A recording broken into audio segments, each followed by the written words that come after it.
সংস্কার বাস্তবায়ন ও জুলাই সনদ ইস্যুতে সরকার যখন রাজনৈতিক দলগুলোর মধ্যে ঐকমত্যের আহ্বান জানাচ্ছে, ঠিক তখনই রাজনৈতিক ময়দানে শুরু হয়েছে নতুন হিসাব নিকাশ।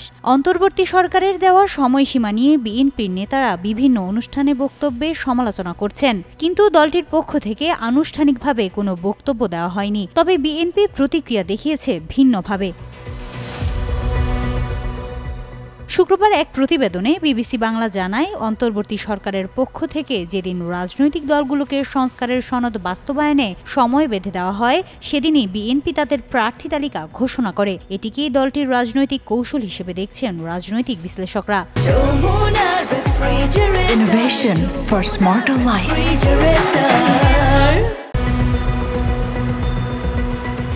বর্তমানে দলীয় প্রার্থী তালিকা ঘিরে সৃষ্ট অভ্যন্তরীণ প্রক্রিয়া সামাল দিতে ব্যস্ত সময় পার করছে বিএনপি নেতৃত্ব। দলের বেশিরভাগ আসনেই প্রার্থী হতে আগ্রহী নেতার সংখ্যা একাধিক হওয়ায় প্রাথমিক প্রার্থী তালিকা ঘোষণার পর বিভিন্ন এলাকায় ক্ষোভ ও অসন্তোষ দেখা দিয়েছে। কোথাও কোথাও বাদ পড়া নেতাকর্মীদের বিক্ষোভ, সড়ক অবরোধ এবং যানবাহন ভাঙচুরের ঘটনাও ঘটেছে বলে জানা গেছে। এই পরিস্থিতিতে বিএনপি এখন মূলত ভেতরের কোন্দল ও ক্ষোভ নিয়ন্ত্রণের দিকেই মনোযোগ দিচ্ছে।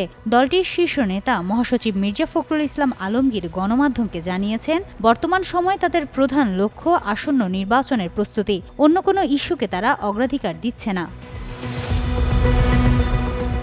তিনি আরও বলেন, সংস্কার বাস্তবায়নে মতপার্থক্য দূর করার জন্য বড় দল হিসেবে বিএনপি অন্য রাজনৈতিক দলগুলোর সঙ্গে আলোচনার কোনো উদ্যোগ নেবে না। রাজনৈতিক পর্যবেক্ষকদের মতে, সরকার সংস্কারের সনদ বাস্তবায়নে দলগুলোর মধ্যে ঐকমত্যে পৌঁছানোর জন্য যে 7 দিনের সময়সীমা নির্ধারণ করেছে, সেটিকে বিএনপি এখন তেমন গুরুত্ব দিচ্ছে না বলেও মনে করেন তারা। হিমাতুল জান্নাত, যুগান্তর নিউজ।